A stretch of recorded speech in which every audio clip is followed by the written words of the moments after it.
Good afternoon guys, and welcome back to Thai Talk with Dan, the channel where we talk about everything Thailand.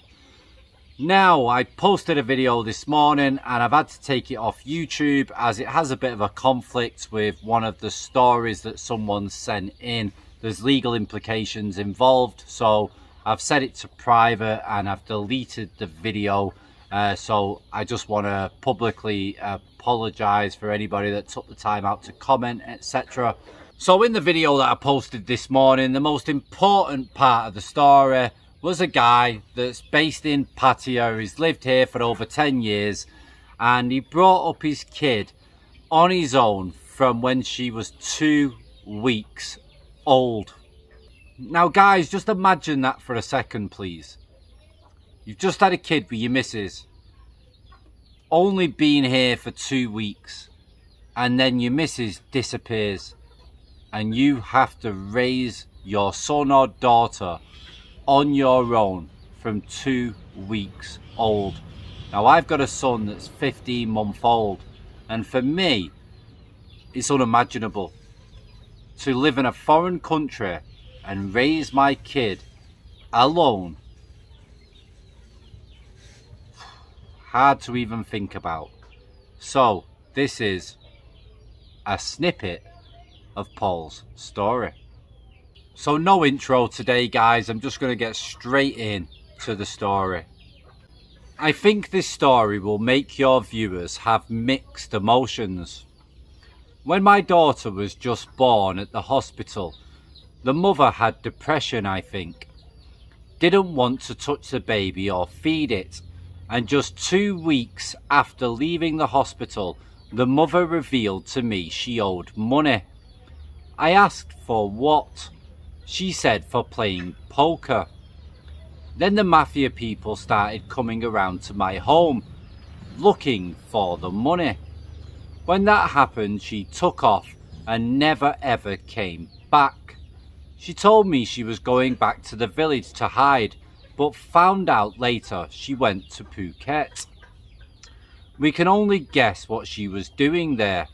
So only 2 weeks after giving birth, she left. Here I was having to feed a newborn with bottled milk every few hours and running a business checking in guests. Many of the Thais, when I told them my story, they looked disgusting at me and saying, "Why you take the baby away from the mother?" They are very judgmental when they don't know the facts. Lucky I raised 2 kids in Australia from previous years, so I knew how to change a diaper and make baby milk. Now guys, for me this is absolutely unimaginable.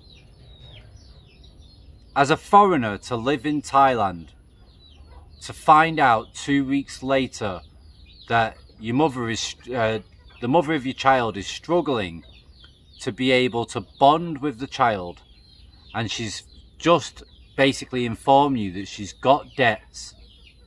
The mafia or the debt collectors are after her, and they're quite ruthless here in Thailand. They don't mess around. So because she didn't have the money to pay, and because of her depression or whatever it was, she disappeared and fled down south, where it's quite a big place and it's quite hard to find people. And then this guy has to raise a baby from 2 weeks old. Now just think for a second and imagine if that was you. Try to get your head around it, because I can't, because I know that that's going to be tough.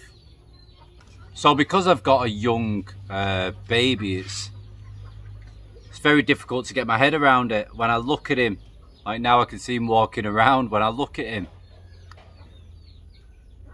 never mind about how hard it's going to be for me, it's how hard it's going to be for him. I believe all children need a father and mother, but we don't live in a perfect world, unfortunately, and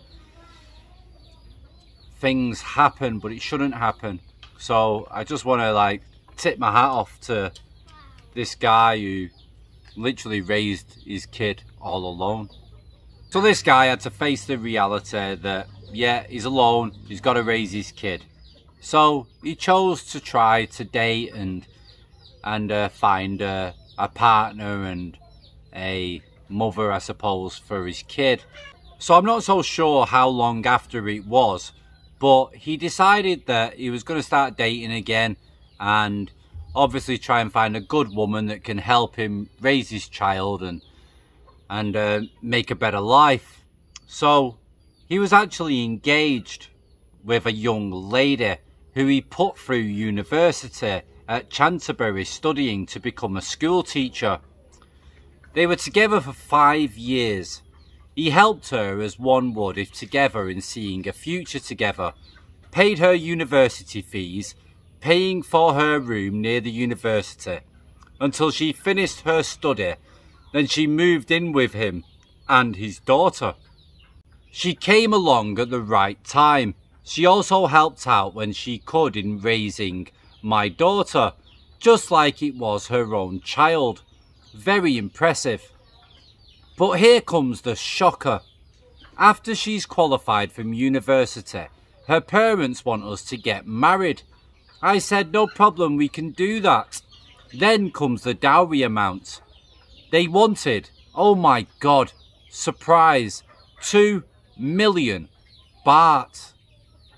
I said I just spent a crap load of money supporting your daughter for university and accommodation and food for the past 5 years of study.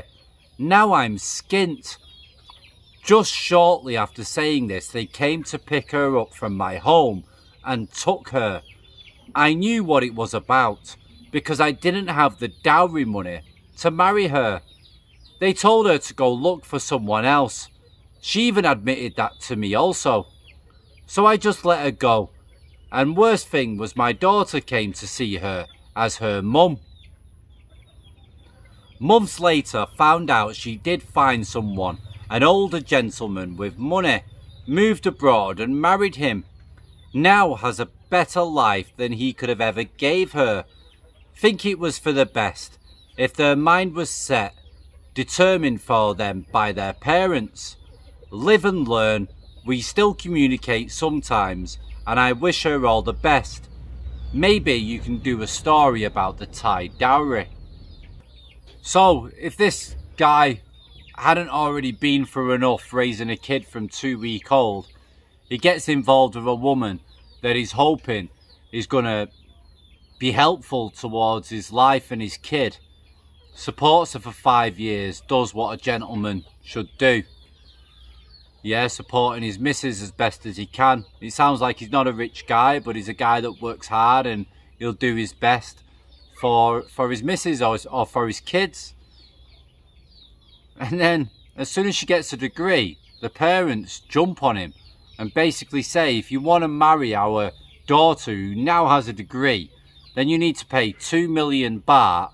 Otherwise, we're going to take her and pawn her off onto somebody else who can afford that 2 million baht. That's basically what they're saying, guys. That's the be all and end all about it. They just don't verbally say it out loud.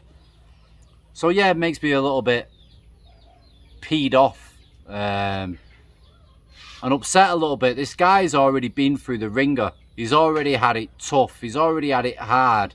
And he's a good guy. Not many guys would stick by the kid from 2 weeks old and raise the kid and just get on with it. And then he has to deal with this as well. Too much for me, that, guys. Way too much for me. It's stuff like this that makes me upset about Thailand. It's not all Thai people, you know, don't get me wrong, it's not. But I hear stories like this all the time. And I hear it from normally good-hearted people. You may class them as naive or stupid or whatever. At the end of the day, if a guy's a good guy, he's a good guy. Yeah, give him some slack, yeah. He doesn't understand Thailand as well as you do.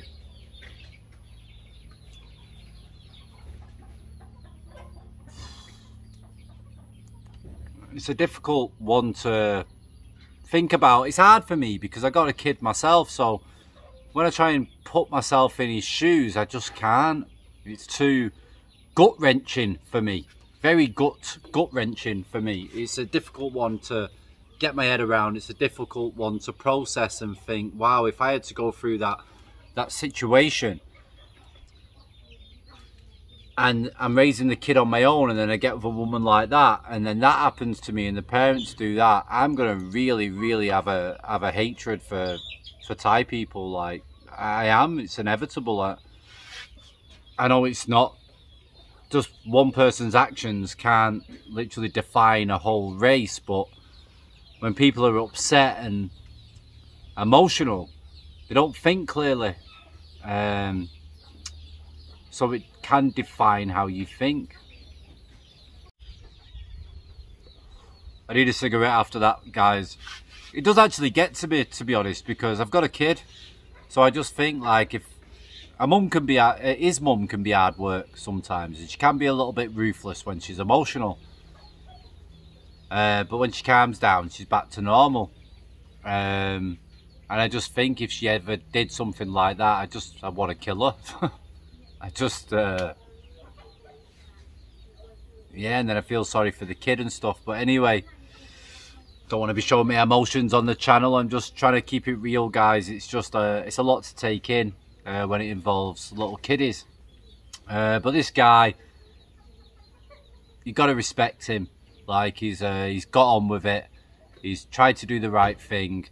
He's tried to better his life by finding another woman, etc. For the first 5 years, everything seemed all right until she got that degree. Then, yeah, you think they respect him for the 5 years that he gave, that he supported her, and he helped to get that degree so she could have a better life, so she could support her parents by getting a better job, etc. And he didn't even get any respect for that. The least they could do is basically say, if they're going to stick to old traditions and they want this money because they're scared that he's going to take her away and she's not going to provide for the family, then at least say, come up with some kind of agreement for like monthly payments or something, when you know this guy hasn't got 2 mil to just slap on your lap. So yeah, makes me pissed off, makes me upset that this guy does all that for the daughter for 5 years and they don't even give him the common courtesy to even at least drum up a deal. Nuts, guys, absolutely nuts. I'll tell you what though, stories like this kind of put things into perspective a little. I mean, I'm panicking about sorting this visa out so I can stick with my son, as I don't want to leave him alone. And I don't have the money. I'm the same as this guy. I don't have the money to buy my way out of it, or to pay somebody 39,000 baht to fix all my problems. I don't have it. I don't, like, he didn't have the 2 million to fix his problems. I ain't got it. So I have to do things the hard way. It's just the way that it is. But his hard way is a lot harder than mine. A hell of a lot. So yeah.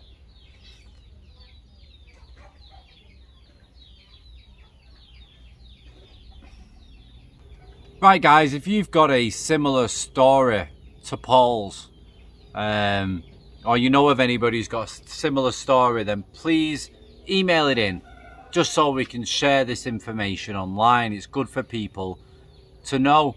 The whole idea of the channel is to try and give people a heads up so they don't fall into the same traps as I have and as you have. So we do try to help a little bit. Not everybody takes the advice, not everybody takes it on, we know that. But if we can save 1 out of 100, then it's worthwhile making a 10-20 minute video. It's not hard work to do, guys, not that difficult. So anyway, this has been Thai Talk with Dan, and I'll see you all again very soon. Bye for now.